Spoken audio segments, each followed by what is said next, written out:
సమూయేలు భక్తుడు రాసినటువంటి మొదటి గ్రంథము 7వ అధ్యాయము 13, 14, 15, 16, 17 వచనాలు ఈ విధంగా ఉన్నాయి.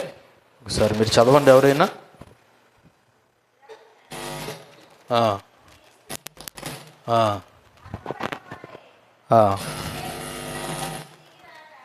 రాగా అన్నిటను ఉండెను. మరియు ఫిలిస్తీన్లు ఇశ్రాయేలీయుల యొద్ద నుండి పట్టుకొనిన పట్టణములు ఇశ్రాయేలీయులకు తిరిగి వచ్చెను.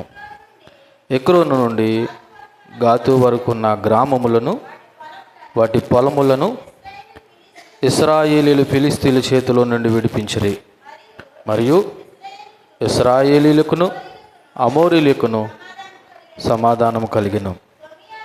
సమూయేలు తాను బ్రతుకున్న దినములన్నీ ఇశ్రాయేలీయులకు న్యాయాధిపతిగా ఉండెను. ఏటేటా అతడు బేతేలునకును గిల్గానుకును మిస్పాకును తిరుగుచు ఆ స్థలమందు ఇశ్రాయేలీయులకు న్యాయము తీర్చుచూ వచ్చెను. మరియు అతని ఇల్లు రామాలో నుండినందున అచ్చటికి తిరిగి వచ్చి అచ్చట కూడాను న్యాయము తీర్చుచుండెను. మరియు అతడు అక్కడ యెహోవాకు ఒక బలిపీఠము కట్టెను. ప్రార్థన చేద్దాం. పరిశుద్ధుడైన ప్రభువా, మీ ఘనమైన నామమునకు వందనాలు. మీ దైవ కృపలో మరొక మారు సంఘంగా మీ పాద సన్నిధికి కూడి వచ్చి ఉన్నాము. మీ దైవ లేఖనాలు ఏమైతే మాకు ఈ లోకంలో పరిశుద్ధంగా బ్రతకడానికి, మీ పిల్లలుగా జీవించడానికి ఒక ప్రామాణికంగా ఇచ్చారో, ఈ లేఖన భాగాలు మేము చదివిన దాన్ని ధ్యానం చేస్తూ ఉండగా ఇందులో ఉన్న సత్యాన్ని గ్రహించి మీరు కోరుకునే విధంగా మేము బ్రతుకుడు కృప చూపించమని ఇక్కడికి వచ్చిన నీ బిడ్డలను మీ చేతులకు అప్పగిస్తూ యేసుక్రీస్తు నామములో ఈ ప్రార్థన అడిగి వేడుకుంటున్నాం తండ్రి, ఆమేన్. సో చదవబడిన లేఖన భాగాన్ని మనం అర్థం చేసుకోవడానికి ముందు ఒక చిన్నపాటి ఉదాహరణ మీకు గుర్తు చేస్తూ ఉన్నాను. ఒక పెద్ద కంపెనీ, ఆ కంపెనీ CEO ఉద్యోగ ప్రకటన జారీ చేసినప్పుడు చాలామంది టాలెంటెడ్ పర్సన్సే ఉద్యోగానికి వెళ్ళారు. అయితే ఆ CEO ఏ ఒక్కరిని పోగొట్టుకోవడం ఇష్టం లేక సాధ్యమైనంత మట్టుకి మరి ఈ ఉద్యోగానికి పనికొస్తారన్న వాళ్ళందరినీ కూడా ఆయన రిక్రూట్మెంట్ చేసుకున్నాడు. అయితే చేసుకున్న తర్వాత వాళ్ళందరికీ కామన్గా ఒక మాట చెప్పాడు. ఏ మాట చెప్పాడంటే, ఇదిగో ఉద్యోగంలో కంపెనీ గ్రోత్ మీ మీద ఆధారపడి ఉంది, కాబట్టి మీరు ఏ టైంలో వచ్చినా పర్లేదు, చాయిస్ ఎవర్స్, కాకపోతే అనుకున్న పని మాత్రం ఎప్పటికప్పటికి అయిపోవాలని వాళ్ళకి కావాల్సినంత స్వేచ్ఛ ఇచ్చాడు ఆ CEO. దాన్ని అనుకున్న ప్రకారం వాళ్ళు కూడా ఆ విధంగానే మాట తీసుకుని వెళ్ళిపోయారు. అయితే ఉద్యోగం జాయిన్ అయిన కాడి నుంచి ఒక వ్యక్తి మాత్రం CEO లేకపోతే కంపెనీ HR ఎప్పుడు రమ్మన్న అవకాశం ఇచ్చినా ఆ టైంతో నాకు పని ఉందని చెప్పేసి అతను రెగ్యులర్ టైం ఏదైతే ఉందో ఆ టైంని ఎప్పుడు పాలైపోతున్నాడు. ఉదయం వెళ్ళవలసిన సమయంలో ఉదయం వెళ్ళిపోతున్నాడు, మరలా ఎప్పుడు వెళ్ళాలో అప్పుడే వెళ్తున్నాడు. ఇలాగ ఒక నెల రోజుల పాటు ఆ కంపెనీకి సంబంధించినటువంటి యజమానుడు తన క్యాబిన్లో ఉండి ఈ సీసీ కెమెరాల్లో టైం పంచువాలిటీ గమనిస్తూ ఉన్నాడు. వాళ్ళందరిలో ఒక వ్యక్తి టయాన్ని ఎగ్జాక్ట్లీ ఫాలో అవుతున్నాడు. సో ఒక నెల పోయిన తర్వాత వాళ్ళందరినీ పిలిచి రివ్యూ మీటింగ్ పెట్టి, మీ అందరికీ రేపటి నుంచి ఈయనే బాస్ అని ఒక వ్యక్తిని ఏం చేశాడంటే పరిచయం చేశాడు. నిజానికి ఆ వ్యక్తి కూడా షాకు. ఎందుకని? ఇటువంటి ఆపర్చునిటీ వస్తుందని తను ఏమీ అనుకోలేదు. తర్వాత ఉండబట్టలేక పర్సనల్గా ఈ వ్యక్తి అడిగాడు, అయ్యా నాలో ఏ క్వాలిటీ చూసి వీళ్ళందరికీ నన్ను బాస్గా పెట్టారంటే, ఆ కంపెనీ మేనేజ్మెంటు అన్నాడంట,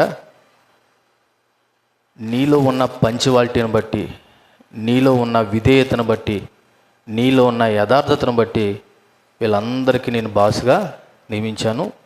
నీలాటోడి చేతిలో వీళ్ళందరూ పనిచేయడం నాకు నా కంపెనీకి మంచిది అని చెప్పేసి అతను అప్రిషియేట్ చేసి పంపించాడు.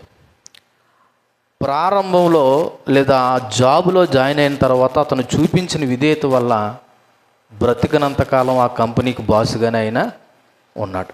ఈ ఉదాహరణ మీకు ఎందుకు చెప్పానంటే, ఇప్పుడు మనం చదివిన లేఖన భాగంలో నుండి విధేయత వలన కలిగే దీర్ఘకాలిక ఫలితాల గురించి మాట్లాడుతున్నాను. విధేయత వలన కలిగే దీర్ఘకాలిక ఫలితాలు. దీర్ఘకాలిక అంటే ఎక్కువ రోజులు కలిగేటువంటి ఫలము లేదా ఫలితం గురించి ఈ పూట మనం ధ్యానం చేస్తున్నాం. మనం చదివిన ఈ యొక్క 7వ అధ్యాయము 13వ వచనంలో, ఇలాగున్న ఫిలిస్తీయులు అనపబడిన వారే ఇశ్రాయేలులు సరిహద్దులోనికి తిరిగి రాక ఆగిపోయిరి అని రాయబడి ఉంది. ఇదంతా జరగడానికి ఏం జరిగిందంటే, ఒకసారి 7వ అధ్యాయం మొదటి నుంచి మీకు జ్ఞాపకం చేయాల.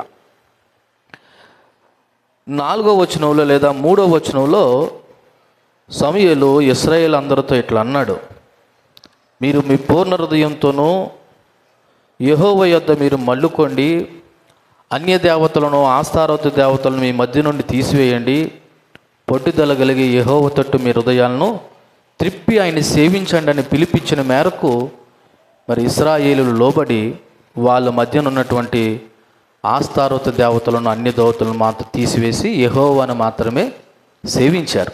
అంతేకాదు సమూయేలు పిలుపు మేరకు వాళ్ళందరూ మిస్పాలో కూడుకుని నీళ్ల కుమ్మరించినట్లు ఉపవాసం ఉండి మేము యెహోవా దృష్టికి పాపాత్ములని ఒప్పుకున్నారు.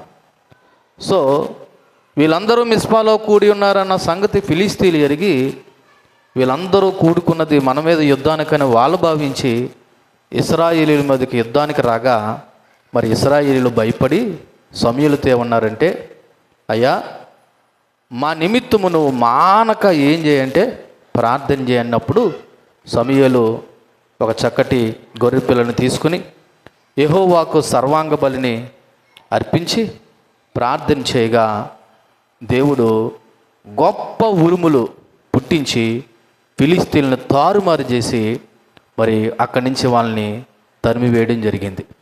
ఇది గ్రహించిన సమూయేలు ఈ యుద్ధము మన శక్తి వల్ల కాదు, దేవుని యొక్క గొప్ప కృప వల్లే కలిగిందని చెప్పి దానికి సాక్షిగా యెహోవాయే మనకు సహాయం చేశాడని చెప్పి ఎబెనేజర్ అని పేరు పెట్టాడు. ఆ తర్వాత జరిగినటువంటి సందర్భమే ఈ 13వ వచనం.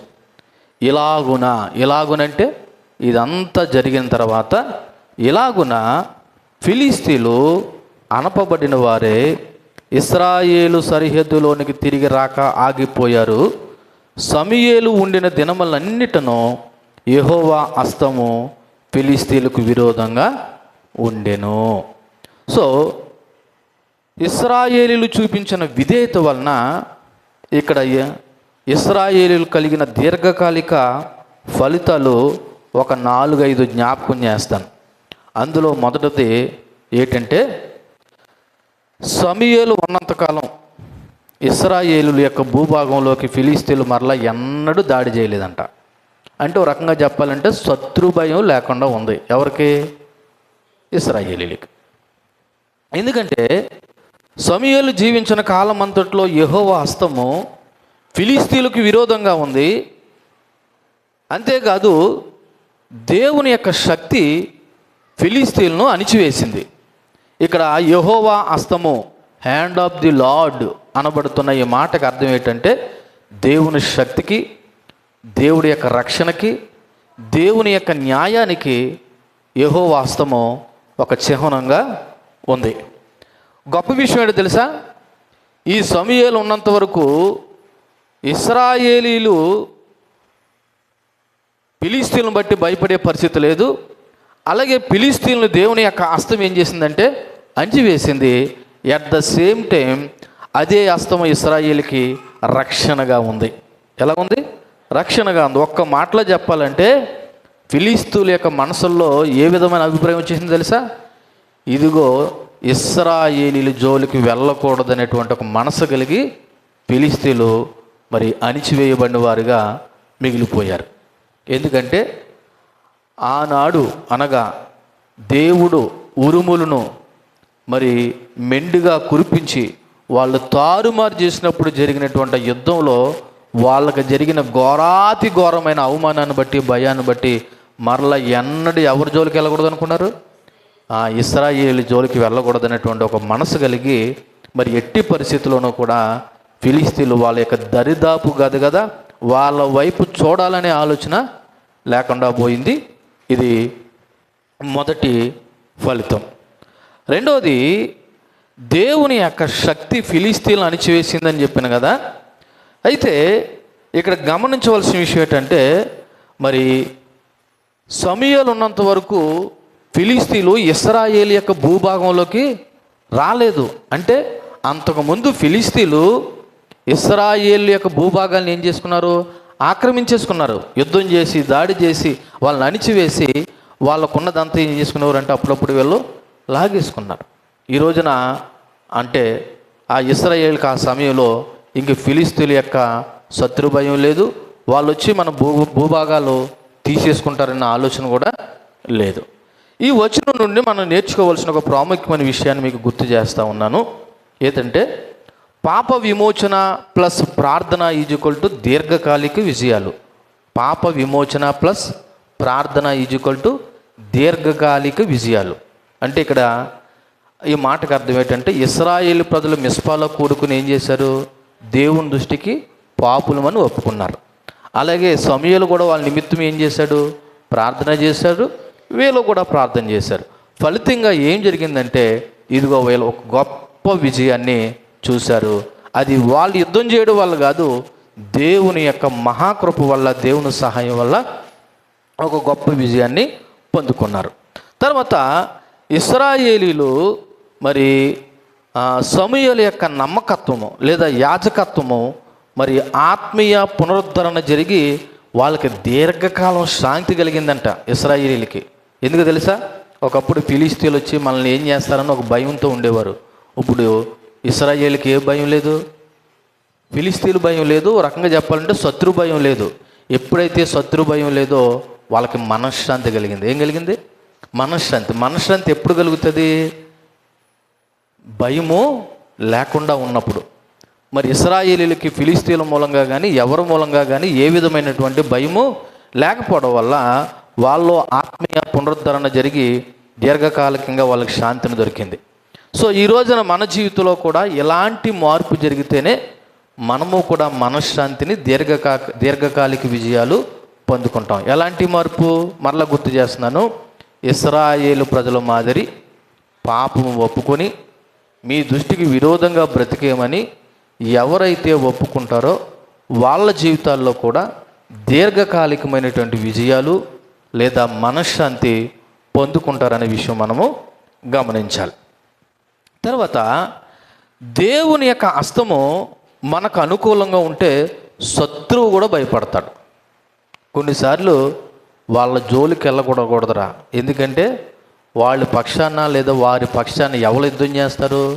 దేవుడు యుద్ధం చేస్తాడనే ఒక నమ్మకం శత్రువుకి కలిగినప్పుడు శత్రువు మన జోలికి రాడు. ఇక్కడ ఇశ్రాయేలు ప్రజలు కలిగిన ధీమా కూడా అదే. దేవుని హస్తం ఎప్పుడైతే ఇశ్రాయేలు పక్షాన అనుకూలంగా ఉందో ఇంక శత్రువు భయపడిపోయాడు. సో మనము కూడా దేవునికి ఇష్టంగా బ్రతుకున్నప్పుడు, అదే దేవుని హస్తం మనకు తోడుగా ఉన్నప్పుడు సాతాను కూడా మనల్ని బట్టి ఏమవుతాడంటే భయపడతాడు. మూడవది, ఈ వచనంలో ఈ విజయాలు లేదా ఈ మేలులు దేవుని ద్వారా మాత్రమే జరిగాయని గుర్తెరగాలి. ఇప్పుడు ఇశ్రాయేలు ప్రజలకు అంత గొప్ప విజయం రావడానికి కారణం ఏమన్నా యుద్ధాలు చేశారా? లేదు. దేవుని యొక్క శక్తి వల్ల ఫిలిస్తీన్లని వాళ్ళు తరిమి హతం చేసి వాళ్ళ మీద జయాన్ని పొందుకున్నారు. అలాగే మన జీవితంలో కూడా ఏదైనా మేలు జరిగినా, ఏదైనా మనకి ఉపయోగకరంగా ఉన్నా దీనికి కారణం మనశ్శక్తి అని కాకుండా ఇది దేవుని యొక్క సహాయం వలన మాత్రమనే విషయం కూడా మనం ఏం చేయాలి, గుర్తెరగాలి. ఉదాహరణకి ఇక్కడ ఇశ్రాయేలీయుల విజయము, దేవుని యొక్క ఉరుములు కురవగా అక్కడున్న ఫిలిస్తీన్లు తారుమారైపోయి ఏమి జరుగుతుందో గందరగోళానికి గురయ్యి వాళ్ళందరూ పారిపోవడం వల్ల ఇశ్రాయేలు ప్రజలకు గొప్ప విజయం అనేది దొరికింది. సో ఫైనల్గా ఈ 13వ వచనం ఏం చెప్తుందంటే, దేవుని వైపు తిరిగితే, ఎవరి వైపు తిరిగితే, దేవుని వైపు తిరిగితే ఆయన మనకు రక్షణ, శాంతి అనగా మనశ్శాంతి ఇస్తాడనేది ఈ వచనం మనకు బోధిస్తున్న విషయము.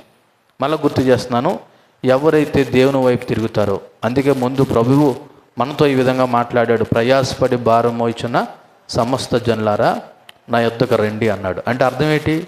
నా యొద్దకు రండి అంటే ఎవరి వైపు రమ్మని? దేవుని వైపు. ఆయన అన్నాడు, నా యొద్దకు వస్తే మీకు ఏమి ఇస్తానన్నాడు?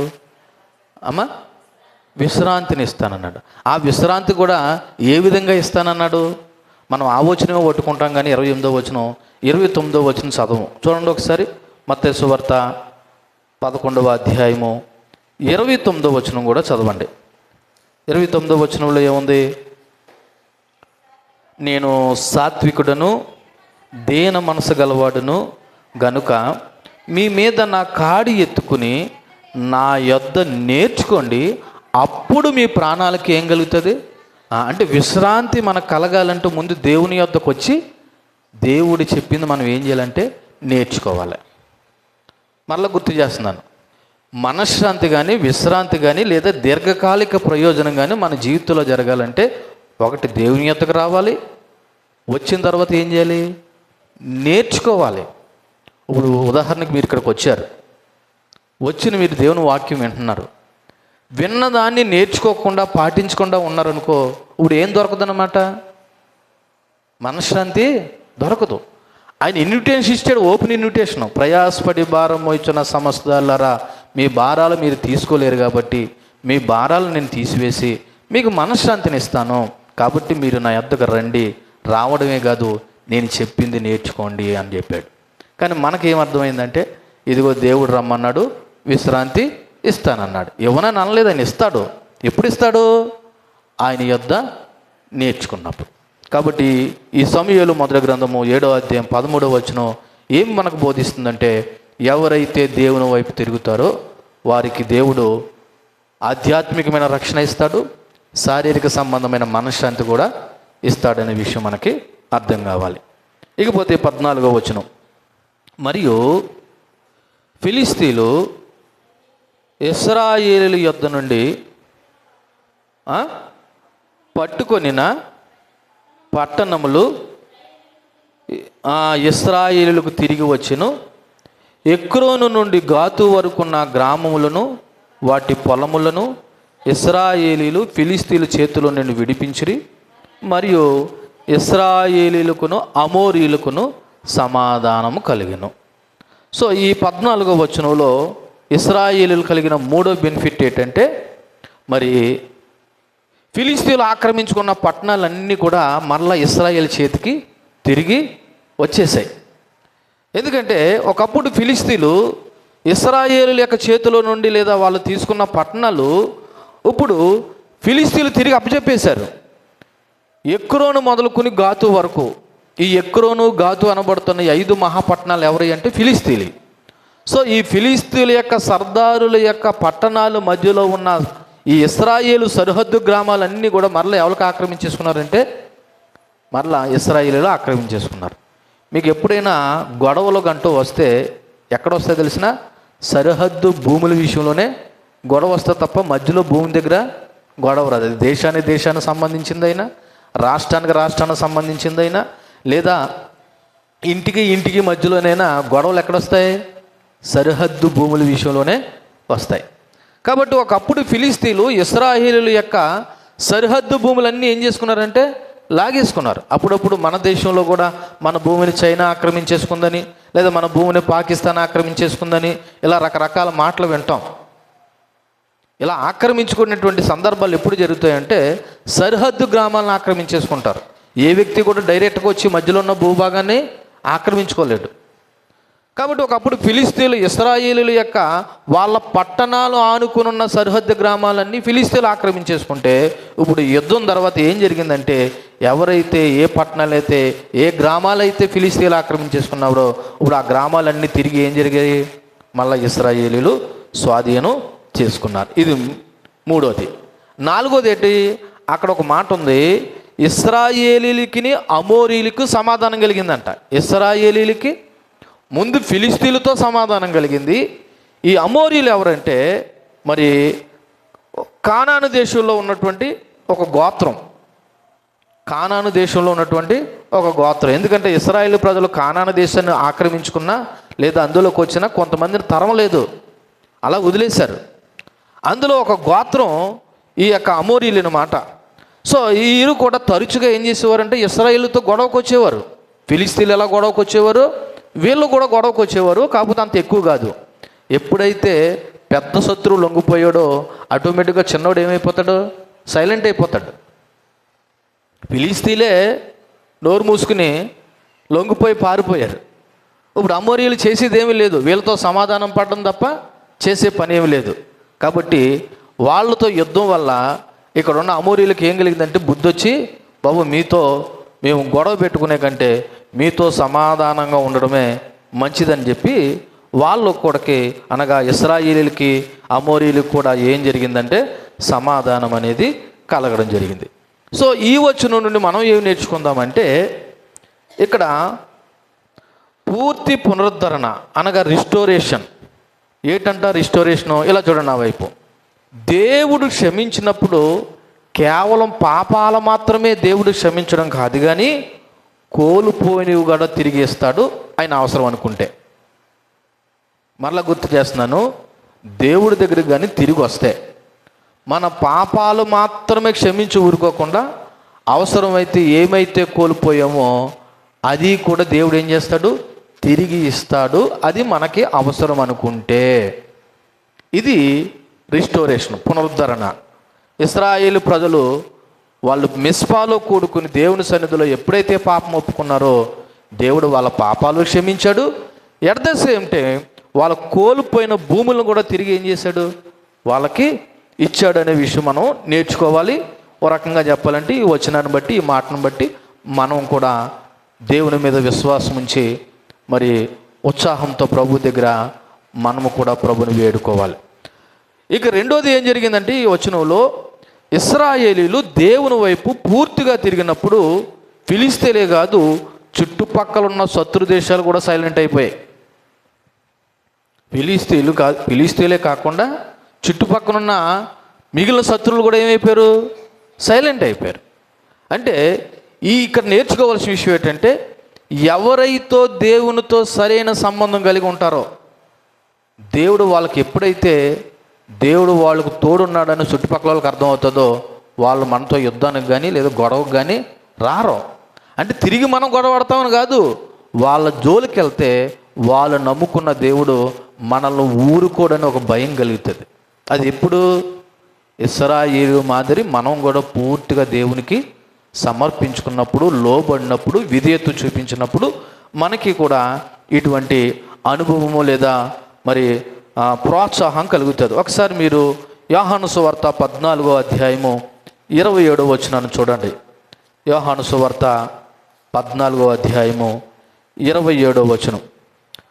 శాంతి మీకు అనుగ్రహించి వెళ్ళుచున్నాను, నా శాంతినే మీకు అనుగ్రహించుచున్నాను, లోకమిచ్చినట్టుగా నేను మీకు అనుగ్రహించట్లేదు, మీ హృదయాలను కలవరపడనీకండి, వెరవనీకండి అని దేవుడు మనకి ఇచ్చిన ఒక గొప్ప భరోసా ఏంటంటే, ఇదిగో ప్రభు వెళ్ళిపోయేటప్పుడు మీరు కంగారపడకండి, కలవరపడకండి, నేను మీకు పరిశుద్ధాత్మ అనబడుతున్న మనశ్శాంతిని లేదా పరిశుద్ధాత్మని మీకు అనుగ్రహించడానికి నేను వెళుతున్నానని ఒక భరోసా ఇవ్వడం జరిగింది.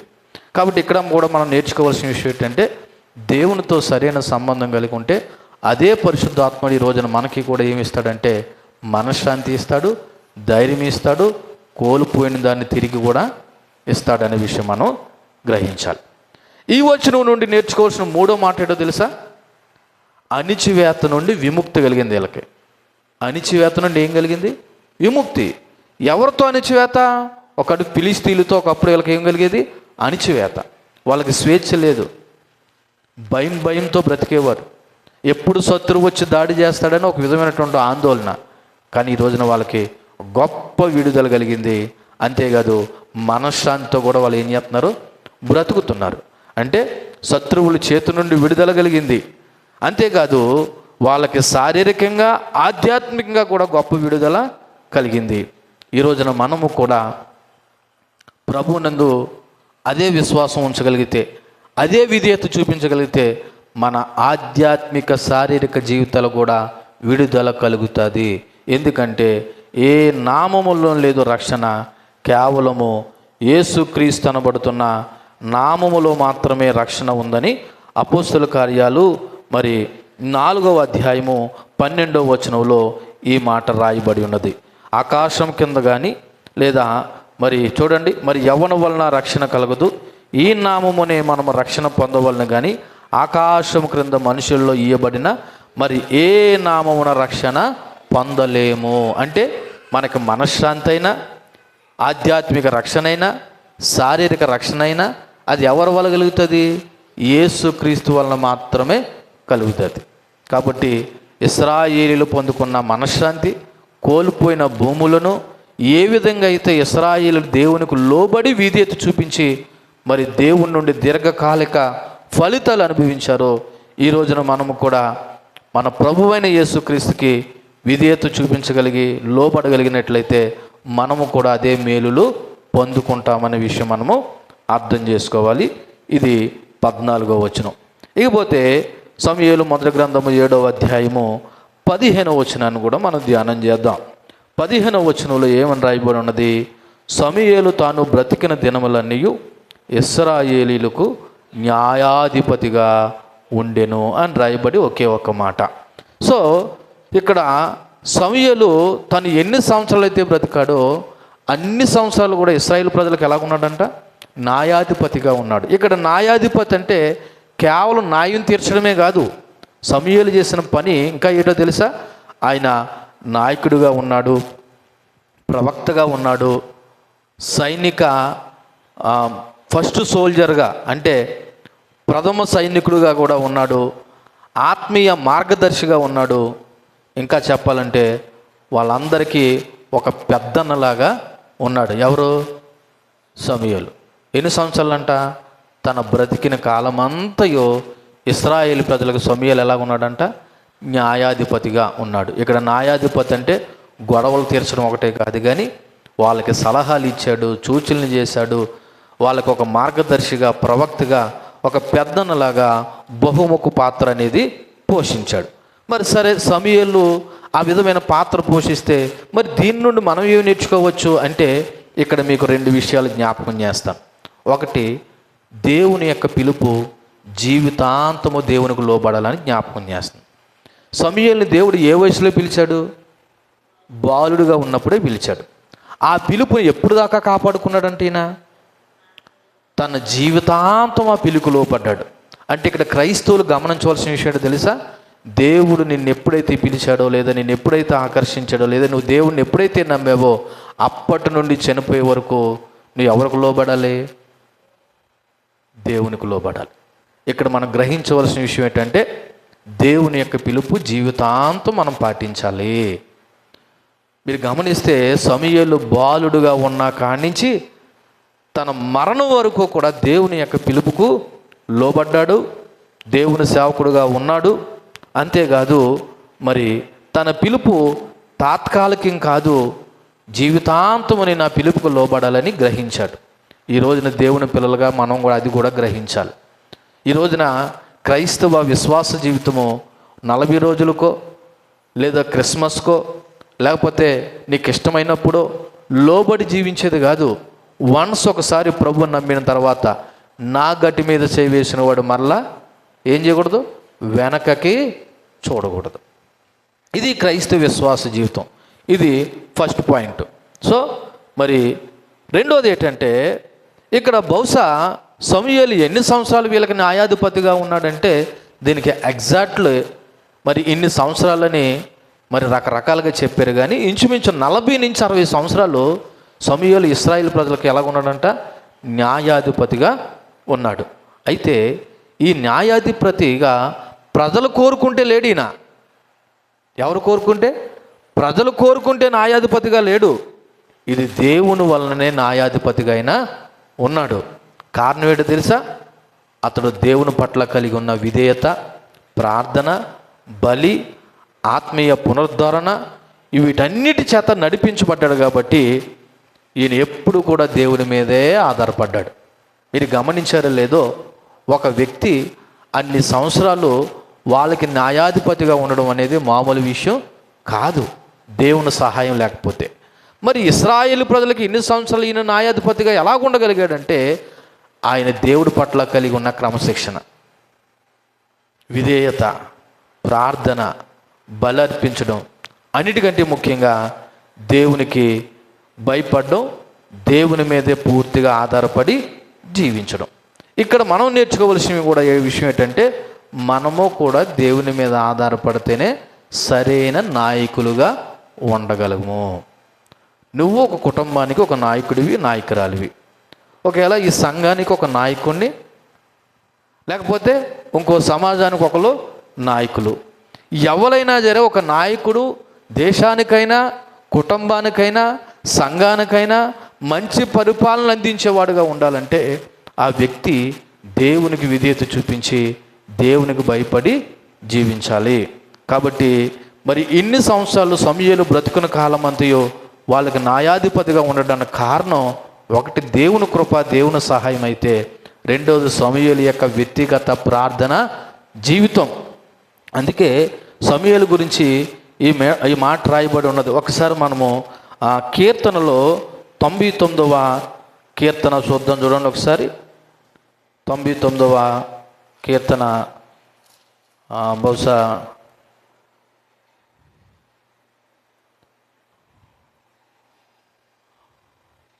99వ కీర్తన, 96వ కీర్తన.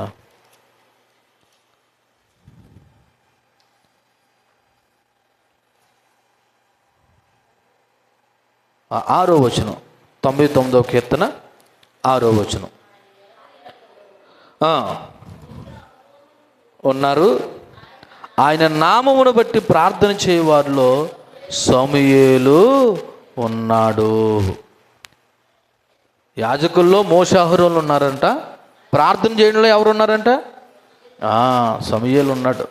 కాబట్టి సమూయేలు యొక్క జీవితం మన అందరికీ ఒక సవాలు, ఒక ఆదర్శం. ఏంటి ఆదర్శం తెలుసా? ఈ రోజున కుటుంబానికి ఒక మంచి నాయకుడిగా మనం ఉండాలంటే సమూయేలు లాంటి క్రమశిక్షణ గల జీవితం మనము జీవించాలి. మళ్ళీ గుర్తు చేస్తున్నాను, ఈ పూట మీరు ఏదో వచ్చి వినేసి వెళ్ళిపోతే, ఈ పూటే కాదు ఏ పూట కూడా ప్రయోజనం లేదు. విన్న దాని ప్రకారం జీవించినప్పుడే మనకు ప్రయోజనం ఉంటుంది. కాబట్టి ఈ 15వ వచనంలో సమూయేలు బ్రతికిన కాలం అంతా ఇశ్రాయేలు ప్రజలకు న్యాయాధిపతిగా ఉన్నట్టు, ఈ రోజున మనము కూడా మన కుటుంబానికి ఒక మంచి లీడర్గా ఉండాలంటే సమూయేలు లాగా మనం కూడా దేవుని మీద ఆధారపడడం నేర్చుకోవాలి. ఒకవేళ సమూయేలు ఇశ్రాయేలు ప్రజలందరికీ లీడర్, నువ్వు ఒకవేళ అలాగ అంతమందికి లీడర్ కాకపోవచ్చు, కనీసం నీ కుటుంబానికైనా నువ్వు ఒక లీడరు కదా, నువ్వు ఒక నాయకుడు కదా, ఒక నాయకురాలు కదా. మరి నువ్వు నీ కుటుంబాన్ని చక్కగా పరిపాలన చేసుకోవాలంటే, చక్కగా నడిపించుకోవాలంటే నువ్వు కూడా ఎవరి మీద ఆధారపడాలి? ఒక విషయం గుర్తు చేస్తున్నాను, ఒక నాయకుడుగా, నాయకురాలుగా నువ్వు దేవుని మీద ఆధారపడకుండా నీ కుటుంబాన్ని సరిగా నడిపించుకోవడం అనేది ఎట్టి పరిస్థితుల్లోనూ సాధ్యము కాదు. మళ్ళీ గుర్తు చేస్తున్నాను, ఒక తల్లిగా, ఒక తండ్రిగా, ఒక నాయకుడుగా, ఒక నాయకురాలుగా నువ్వు దేవునిలో సరిగా ఉండకుండా, దేవునికి భయపడకుండా, దేవుని మీద ఆధారపడకుండా నీవు నీ పిల్లల్ని, నీ కుటుంబాన్ని సరిగా నడిపించుకోలేవు. అది ఎన్నో సంవత్సరాల ముందుకు కొనసాగదు. నువ్వు సంపూర్ణంగా నీ జీవితాన్ని ప్రభువు మీద ఆధారపడి నీవును, నీ పిల్లలను, నీ కుటుంబాన్ని ఒక ఆదర్శవంతమైనటువంటి నాయకుడుగా, నాయకురాలుగా నువ్వు ఉండాలి. ఇది స్థిరత్వాన్ని సూచిస్తుంది. ఎందుకంటే సమూయేలు ఇంచుమించు అంతకాలం ఇశ్రాయేలు ప్రజలకి ఒక నాయకుడిగా ఉన్నాడంటే అతనిలో ఉన్న స్టెబిలిటీ, స్థిరత్వం అని ఒకసారి మనం గమనించాలి. కానీ మనము ఈరోజు బాగుంటే రేపు బాగం. మనం ముందు సమూయేలు గురించి ధ్యానం చేసినప్పుడు అతని చివరి దినాలలో, వృద్ధాప్య దినాల్లో ఏ రకమైన సవాలు చేశాడు అన్నది మనం ధ్యానం చేద్దాం. నిజంగా ఆ మాటలు వింటున్నప్పుడు నీలోనూ నాలోనూ రోషం కలగాలి. అంత గొప్పమైన మాటలు మాట్లాడతాడు. అది మనం తర్వాత ఆలోచన చేద్దాం. సో ఈ వచనం ఫైనల్గా మనకి ఏం చెప్తుందంటే, దేవుని పిలుపుతో జీవితాంతము విశ్వాసపూర్వకమైన సేవ చేయాలి. ఎవరి పిలుపుతో? దేవుని పిలుపుతో జీవితాంతము విశ్వాసపూర్వకమైన సేవ చేయాలి. సేవకుడైతే ఒకవేళ విశ్వాస అయితే బ్రతకాలి. విశ్వాస అయితే ఏం చేయాలి? బ్రతకాలి. అంటే విశ్వాస సేవ చేయకూడదంటే విశ్వాసి సేవ చేయాలి, బ్రతకాలి. అలాగే సేవకుడు కూడా సేవ చేయాలి, బ్రతకాలి. అప్పుడే దేవుని యొక్క ఆశీర్వాదాలు అనేది మనకి కలుగుతాయి. ఇది దేవుడి వలన కలిగేటువంటి దీర్ఘకాలిక ప్రయోజనంలో ఇదొక చక్కటి ఫలితము. చూడండి 16వ వచనం చదువుదాం. సమూయేలు మొదటి గ్రంథము 7వ అధ్యాయము 16వ వచనం. ఏటేటా అతడు బేతేలుకును గిల్గాలుకును మిస్పాకును తిరుగుచు ఆ స్థలముల యందు ఇశ్రాయేలుకు న్యాయము తీర్చుచు వచ్చాను అని రాయబడినటువంటి మాట. ఇక్కడ నిరంతర సేవా విధానం కనబడుతూ ఉంది. నిరంతర ఏటేటా అంటే ప్రతి సంవత్సరం. సమూయేలు ఎక్కడికి వెళ్తూ ఉన్నాడంటే అక్కడ రాయబడిన మాట 1 బేతేలు, 2 గిల్గాలు, 3 మిస్పాకు. మరి తిరుగుచు ఆ స్థలముల యందు ఇశ్రాయేలు ప్రజలకు ఏం తీరుస్తున్నాడంట? న్యాయము తీరుస్తా. ఒక రొటీన్ మినిస్ట్రీ కనపడుతుంది ఇక్కడ. ఏంటంటే అతడు ఒక పర్యటన చేసి ఊరుకునేవాడు కాదంట. ఈ సంవత్సరం చేశాను కాబట్టి వచ్చే సంవత్సరం మానేద్దామని అనుకునేవాడు కాదంట. ఈ సంవత్సరము ఓసారి వెళ్ళి వచ్చేవాడు, మరలా వచ్చే సంవత్సరం కూడా ఏం చేసేవాడు? వెళ్ళేవాడు. అంటే ఈ బహుశా సంవత్సరంలో ఒకసారి వెళ్ళాడో 2 సార్లు వెళ్ళాడు అన్నది కాదు, కానీ ఈయన ప్రతి సంవత్సరం కూడా ఈ 3 ప్రాంతాలు కంపల్సరీ ఏం చేసేవాడు? తిరిగేవాడు. అక్కడున్న ప్రజలకి న్యాయం చేసేవాడు. అంటే ఇది ఒక నిరంతరము విశ్వాసపూర్వకంగా చేసిన పని. అంటే ఒక మాటలో చెప్పాలంటే సమూయేలు ఒక చోట ఉండకుండా ప్రజల దగ్గరికి వెళ్ళి న్యాయం చేసేవాడు. ప్రజల వద్దకు పాలన అంటారు చూసారా? న్యాయం కావాల్సిన వాళ్ళు ఈయన దగ్గర రావడం కాదు, ఈయనే వాళ్ళ దగ్గరికి వెళ్ళి ఏం చేసేవాడంట? న్యాయము తీర్చేవాడు. లేదా న్యాయము మరి వాళ్ళకి తగిన విధంగా సలహాలు ఇచ్చేవాడు. ఎక్కడికి వెళ్ళాడంట? ఫస్ట్ బేతేలు అనబడుతుంది. బేతేలును మాటకు అర్థం ఏంటంటే దేవుని మందిరము, దేవుని యొక్క ఇల్లు అని అర్థం. ఇది ఎఫ్రాయిము గోత్రంలో ఉత్తర భాగాన ఉన్నటువంటి ప్రాంతం. ఎఫ్రాయిము గోత్రానికి చెందినటువంటి ఉత్తర భాగంలో ఉంది ఈ బేతేలు అనే ప్రాంతం. ఒక మాటలో చెప్పాలంటే యాకోబు తన అన్నను చేసి మోసం చేసి పారిపోయే క్రమంలో ఆయన ఒక రోజున ఒక రాయిని తలగడగా పెట్టుకుని స్వప్నం కలగన్నాడు చూసారా? ఆ ప్రాంతమే బేతేలు. అంతకుముందు దీనికి లూజు అనేటువంటి పేరు ఉండేది. తర్వాత యాకోబు దీన్ని ఎలా మార్చాడంటే బేతేలుగా మార్చాడు. ఈ కథ మనకి ఆదికాండము 28వ అధ్యాయము 19వ వచనంలో కనబడుతుంది. ఇకపోతే రెండోది ఏంటంట? గిల్గాలు. రెండోది ఏంటి? గిల్గాలు. గిల్గాలు అనే మాటకు అర్థం ఏంటంటే చక్రము, దొర్లుట లేదా పొర్లుట. మరొక కోణంలో చెప్పాలంటే అవమానం తొలగిపోవుట. ఏంటి? అవమానము తొలగిపోవుట. యెహోషువ గ్రంథము 5వ అధ్యాయము 9వ వచనంలో ఒకసారి మనం చూద్దాము. యెహోషువ గ్రంథము 5వ అధ్యాయము 9వ వచనం చదివితే, అప్పుడు యెహోవా నేడు నేను ఐగుప్తు అవమానం మీ మీద ఉండకుండా దొర్లించి వేసి ఉన్నానని యెహోషువతో నేను, అందుచేత నేటి వరకు ఆ చోటికి గిల్గాలు అను పేరు.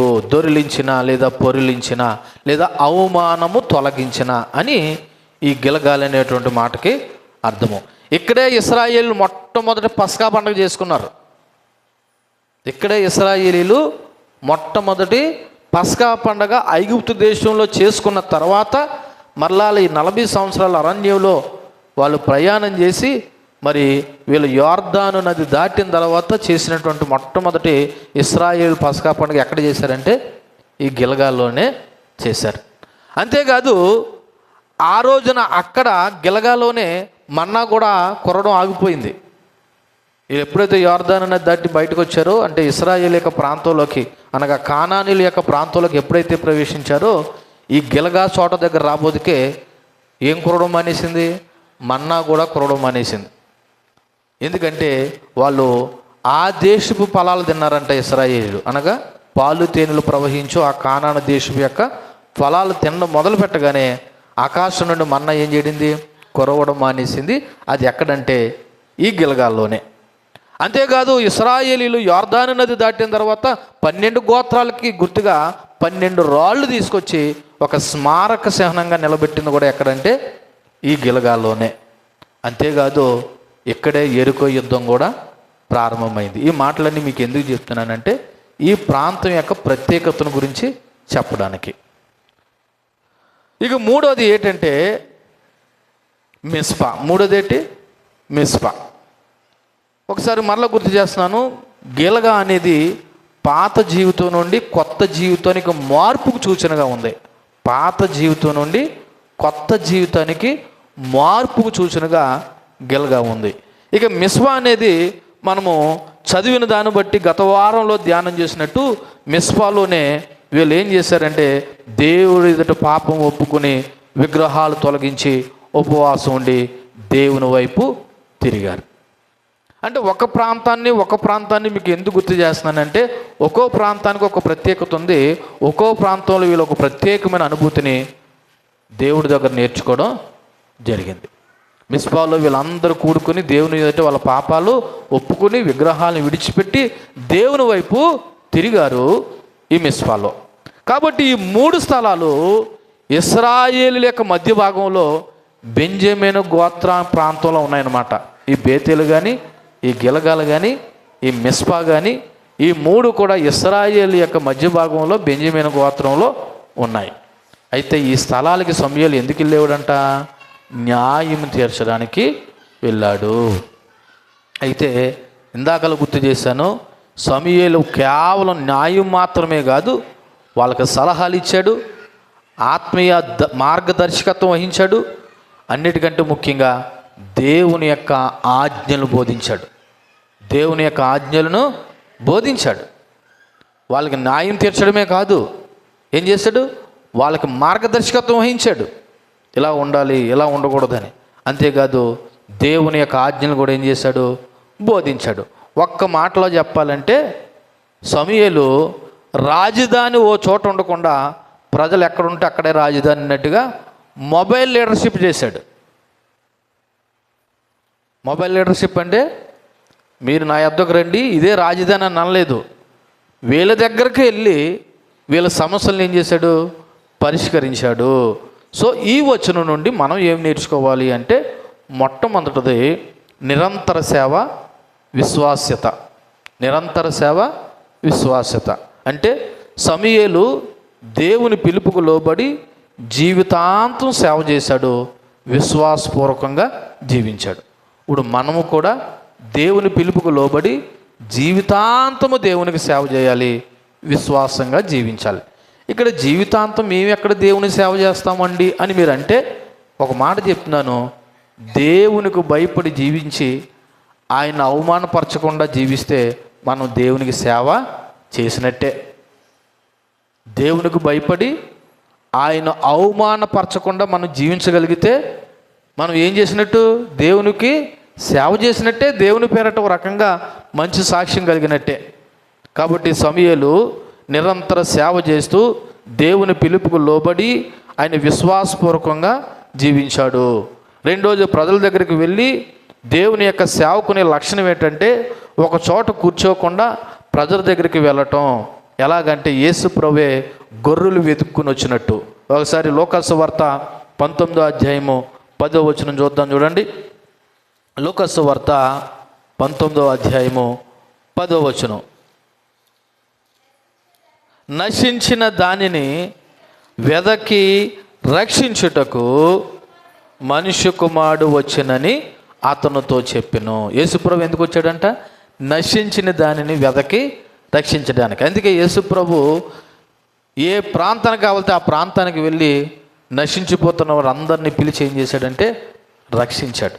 సో మరి దీని నుండి మనం ఏమి నేర్చుకోవాలంటే మనము కూడా ఇతరులకు వెళ్ళి దేవుని యొక్క సువార్తని చెప్పాలి. సమూయేలు ఒక చోట కూర్చోకుండా ప్రజల దగ్గరికి వెళ్ళి ఎలాగైతే న్యాయం తీరుస్తూ వాళ్ళతో మాట్లాడుతూ దేవుని ఆజ్ఞలు బోధిస్తూ ఒక నిరంతర సేవకుడుగా ఉన్నాడు. మనం కూడా ప్రభువుని నమ్మిన వారిగా మనం అదే దేవుని పిలుపుకు లోబడి మనం కూడా అన్యులకి ఏమి చెప్పాలంటే సువార్త చెప్పాలి. అది మనం నేర్చుకోవలసిన విషయము. సో ఈ వచనము దేవుని యొక్క సేవకుడు ప్రజల మధ్య నిరంతరం ఉండి న్యాయము మార్గదర్శనం చెయ్యాలని బోధిస్తుంది. అది దేవుని సేవకుడికే కాదు, దేవుని నమ్మిన ప్రతి విశ్వాసి కూడా మనము ప్రజల పట్ల న్యాయంగా ప్రవర్తిస్తూ వాళ్ళకి మంచి టీచింగ్ చేసేవారిగా మనము ఉండాలి. మీకు అర్థమయ్యేలా చెప్పాలంటే పలానా ఆమెతో కానీ మనం మాట్లాడితే మన సమస్యకు ఒక పరిష్కారం చూపించగలుగుతుంది, అటువంటి సలహాలు ఇస్తుందన్న నమ్మకం నిన్ను బట్టి ఇతరులకు కలగాల. అంతే తప్ప ఆ మనిషికి కానీ విషయం తెలిసిందా అగ్గెడెత్తదన్న టైపులో మన గురించి సాక్ష్యము ఉండకూడదు.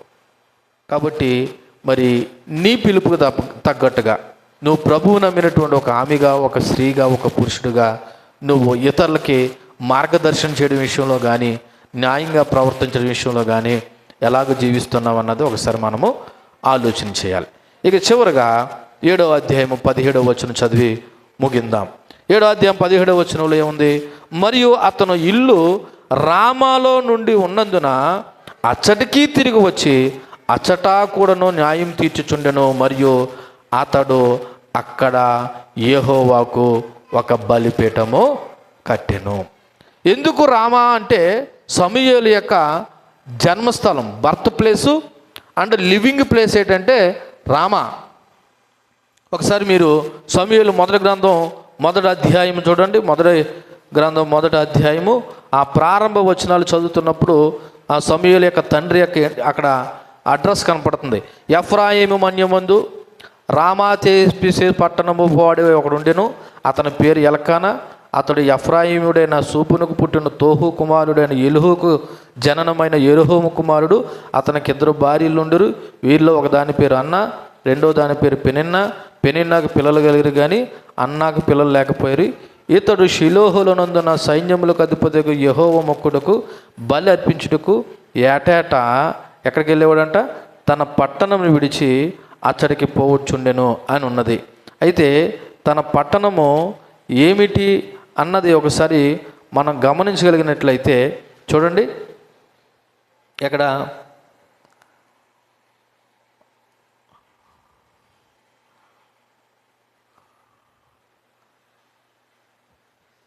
ఆయన పట్టణం గురించి చెప్పబడినటువంటి మాట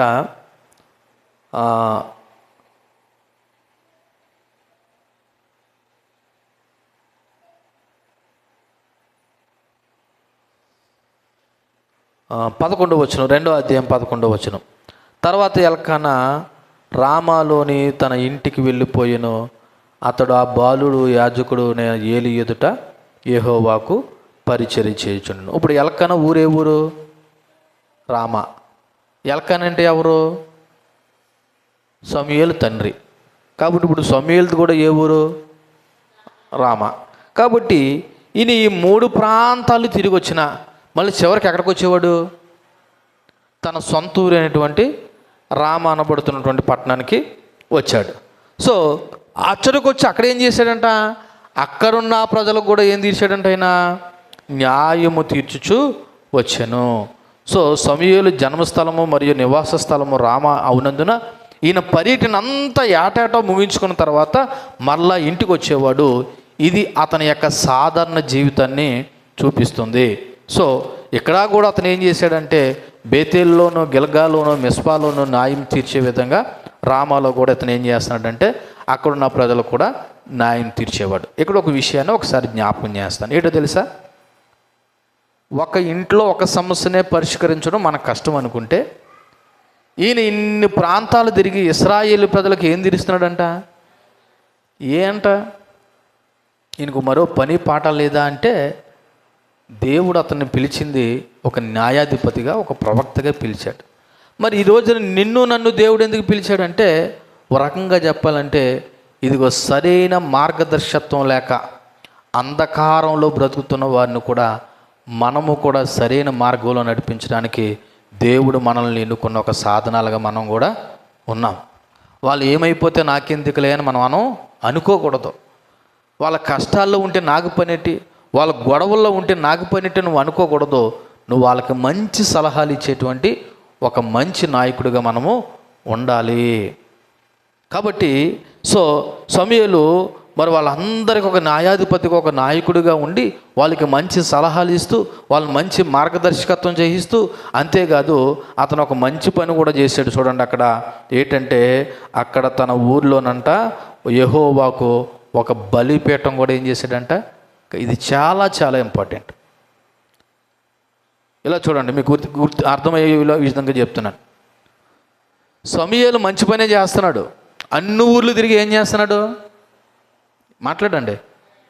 న్యాయం తీరుస్తున్నాడు. న్యాయం తీర్చడం అంటే వాళ్ళ సమస్యలను పరిష్కరిస్తున్నాడు, మంచి సలహాలు ఇస్తున్నాడు, ప్రభు యొక్క ఆజ్ఞలు వాళ్ళకి ఏం చేస్తున్నాడు? బోధిస్తున్నాడు. కానీ ఇవన్నీ మంచివైనా దేవునితో వ్యక్తిగతమైన సంబంధం లేకపోతే ఇవన్నీ ఏమైపోతాయంటే ఉపయోగం లేకుండా పోతాయి. ఇప్పుడు ఒక సేవకుడుగా నేను ఎన్ని ఊర్లైనా తిరిగి వెళ్ళి వాక్యం చెప్పేసి రావచ్చు, కానీ దేవుడితో నాకు వ్యక్తిగతమైన బలిపీఠం లేకపోతే, అనగా దేవునితో అనుబంధం లేకపోతే ఇప్పుడు నేను చేసిందంతా ఏమైపోతుంది? ఒకవేళ సంఘంలో నువ్వు ఒక ప్రముఖమైన వ్యక్తి అవ్వచ్చు, లేకపోతే ఊర్లో ఒక పేరున్న మోతుబారి అవ్వచ్చు, కానీ దేవునితో నీకు వ్యక్తిగతమైన సంబంధం లేకపోతే అవన్నీ కూడా ఏంటన్నమాట? వేస్ట్. అంటే ఈ మాట ఏం చెప్తుందంటే, ఇశ్రాయేలీయుల కొరకు సమూయేలు బలి అర్పించడానికి, ప్రార్థన చేయడానికి దేవుని సన్నిధిని గుర్తు చేసే విధంగా ఈయన రామాలో ఏం చేశాడంటే ఒక బలిపీఠాన్ని కట్టాడు.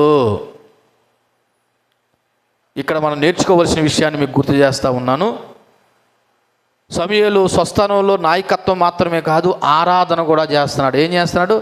ఆరాధన. అంటే బలిపీఠం కట్టి బలులు అర్పించి దేవుని ప్రజల విషయంలో అతను ఏం చేస్తున్నాడంటే దేవుని వైపు ప్రజలను తిప్పే విధంగా ఆరాధన చేస్తున్నాడు. సమూయేలు తన ఇంటి చుట్టూ ఒక బలిపీఠాన్ని స్థాపించాడు. అలాగే ఈ రోజున మన ఇంట్లో కూడా ఒక బలిపీఠం ఉండాలి. అందుకే చాలామంది ప్రార్థన గదులు కట్టించుకొని గంటల తరబడి ప్రార్థన చేస్తున్నారు. ప్రార్థన గదుల్లో కట్టించుకున్న వాళ్ళు మీరే చెప్పాలి. ప్రార్థన గదుల యొక్క ఉద్దేశం గదిలాగా ఉండిపోవడం కాదు. నీ ఇంట్లో నీకు దేవుడికి ఒక వ్యక్తిగతమైన సంబంధం కలిగి ఉండే విధంగా ఒక బలిపీఠం కట్టాలి. అది వ్యక్తిగత బలిపీఠం ఉండాలి, కుటుంబ ప్రార్థన అనే బలిపీఠం కూడా ఉండాలి. ఒక రకంగా చెప్పాలంటే సమూయేలు మినిస్ట్రీ సీక్రెట్ ఏంటో తెలుసా? ప్రార్థన, వాక్యానికి లోబడే తత్వం, దేవుణ్ణి ఆరాధించే గుణం, అన్నిటికంటే మించి దేవుడంటే భయభక్తులు కలిగి ఉన్నాడు. వెరసి ఇశ్రాయేలీయులకు ఒక గొప్ప న్యాయాధిపతిగా, ప్రవక్తగా, ప్రార్థనాపరుడుగా, మార్గదర్శిగా మిగిలిపోయాడు. అలాగే ప్రతి ఒక్కరి కుటుంబంలో ఇటువంటి నాయకత్వపు లక్షణాలు కలిగిన వ్యక్తిగా నువ్వు నేను ఉండగలిగితే మన పిల్లల్ని కూడా ప్రభు యొద్దకు నడిపించగలము.